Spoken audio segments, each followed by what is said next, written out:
सेना को बुलाया नहीं गया इतनी देर तक, 3 दिन नहीं बुलाया गया। आज सुप्रीम कोर्ट ने कहा देयर वाज नो डिले, लेकिन क्या सेना, अगर आप उस वक्त होम मिनिस्टर होते, गृह मंत्री होते, तो क्या आप सेना को बुलाते नहीं जल्दी?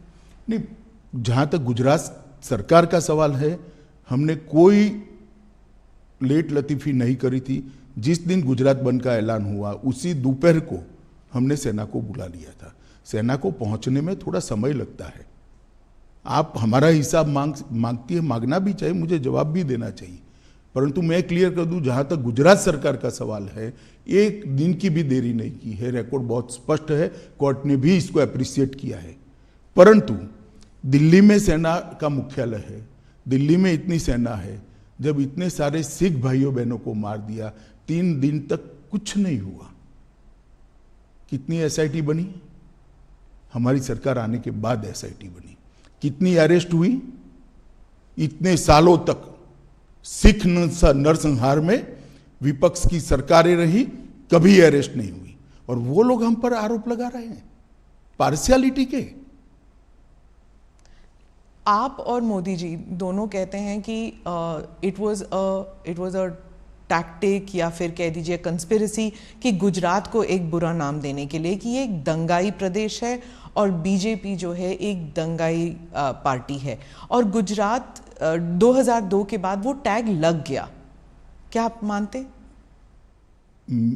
मैं और मोदी जी नहीं कहते, भारतीय जनता पार्टी नहीं कहते कि हम पर टैग लगाने का झूठा प्रयास किया। अब सुप्रीम कोर्ट भी कहती है कि झूठा टैग लगाने का प्रयास किया।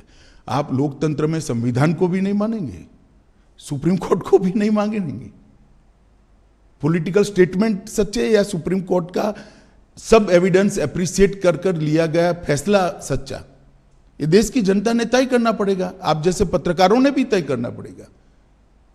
और अगर ये मत बनता है कि सुप्रीम कोर्ट का एप्रिशिएट हुआ एविडेंस एप्रिशिएट करने के बाद दिया गया फैसला सच्चा है, तो अब क्वेश्चन उठाने चाहिए। पत्रकारों की जिम्मेदारी है, जिन्होंने आरोप लगाए थे उनके ऊपर पूछना चाहिए उनको कि क्या आधार था ये आरोप का, और आधार था तो क्यों नहीं गए सुप्रीम कोर्ट में। आपने एनजीओज का जिक्र किया, कौन से एनजीओज हैं, क्या किया उन्होंने? देखिए, मैंने बहुत हरीडली जजमेंट को पढ़ा है, मगर इसमें तीस्ता सेटलवाड का नाम बहुत स्पष्ट दिया है। तीस्ता सेटलवाड की एनजीओ थी, नाम तो मुझे मालूम नहीं है उनका।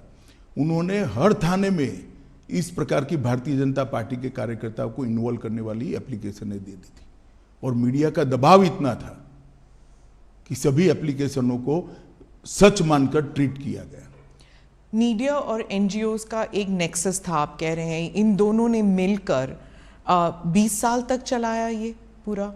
नहीं ना, 20 साल नहीं चला, 2002 अब 2022। स्मिता बहन, सबसे बड़ी बात तो जनादेश होता है, और जनता सब देखती है। 130 करोड़ लोगों के 260 करोड़ आंख होती है, 260 करोड़ कान होते हैं, सब देखती है, सब सुनती है। हम कभी चुनाव नहीं हारे। जनमानस ने, जनता ने कभी भी ये आरोप को स्वीकारा नहीं। मीडिया, एनजीओ और हमारी विरोधी पॉलिटिकल पार्टी आरोपों को चलाते गई। एक चला दिया कि सीडी के बारे में, सीडी लेकर राहुल शर्मा चले गए, वहां पर नोटिंग है, नोटिंग साइड पर रोज काम है, उसने अपने रिकॉर्ड में रखा है, कोई कानून को नहीं तोड़ा है, और सुप्रीम कोर्ट ने भी इसको स्वीकृत किया है।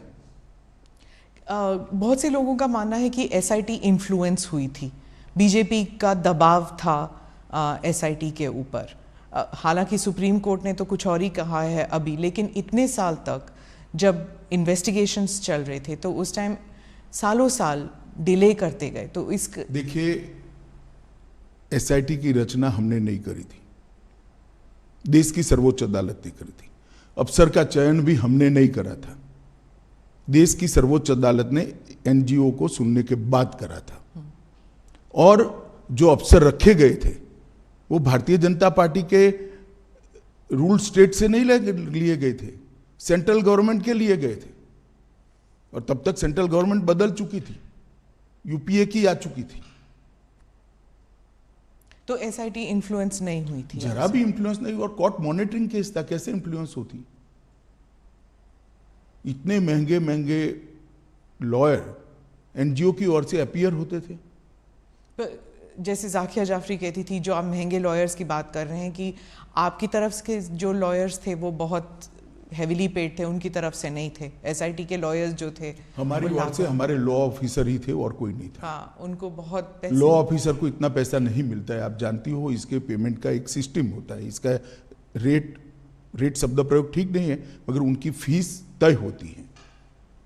और कई सारे इतने गलत बातें कि फायरिंग में सिर्फ मुसलमान मारे गए, कोर्ट ने आज ये भी नकार दिया कि ऐसा नहीं हुआ है।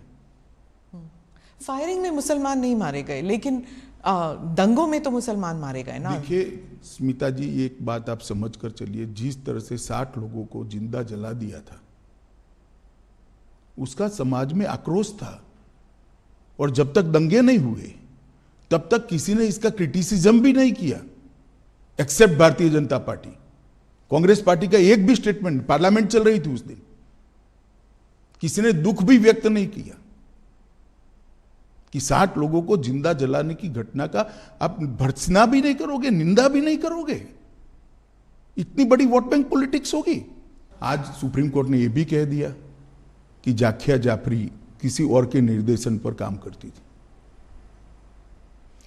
कई सारे विक्टिम्स का एफिडेविट एनजीओ ने साइन कर दिए, विक्टिम को मालूम ही नहीं है।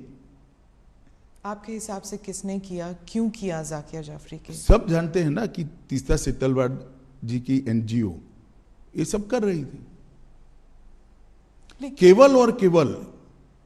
और उस वक्त जो यूपीए की सरकार आई, उसने ढेर सारी मदद करी है तीस्ता सेतलवाड की एनजीओ को, ढेर सारी मदद करी है, सबको मालूम है, पूरे लुटियन दिल्ली को मालूम है। गुजरात में तो आपकी सरकार थी, इतने गुजरात में हमारी सरकार थी, मगर जो एनजीओ थे उसको भारत सरकार ने मदद करी है, सब जानते हैं।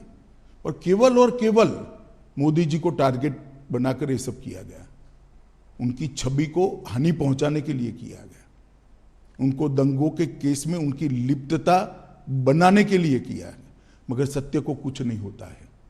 ये लंबी लड़ाई मोदी जी ने बहुत धैर्यपूर्वक सारी वेदनाओं को, वो विष को हजम करते हुए लड़े, और आज चमकते सूर्य की तरह सत्य बाहर आया है। मोदी जी जीत कर बाहर आए हैं। भारतीय जनता पार्टी के दंगों का कोई आरोप नहीं रहता।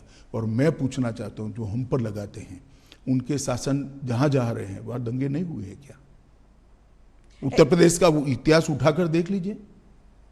पर कभी लेबल नहीं लगा किसी पर। लेबल लगाया नहीं आप लोगों ने, लेबल हमने थोड़ी ना लगाया है, लेबल फैक्ट के आधार पर थोड़ी ना लगा है। आप भी नहीं लगा पाए एज अ पॉलिटिकल पार्टी? हम करते ही नहीं, हम करना भी नहीं चाहते। हम क्यों किसी पर लगाए लेबल? दंगों का पॉलिटिकल उपयोग करना ही नहीं चाहिए। गुजरात में जब भी इन्वेस्टमेंट समिट होता था, हर अखबारों में दंगों पर आर्टिकल आ जाते थे। 10 साल तक, 12 साल तक कंटिन्यूअस आए। मोदी जी जब भी विदेश जाते थे, उनको एम्ब्रेस करने के लिए विदेश के अखबारों में आर्टिकल छपाए गए। एक व्यक्ति को परेशान करने के लिए कैसा हो सकता है? मुझे तो लगता है आप जैसे व्यक्तियों ने थीसिस लिखना चाहिए।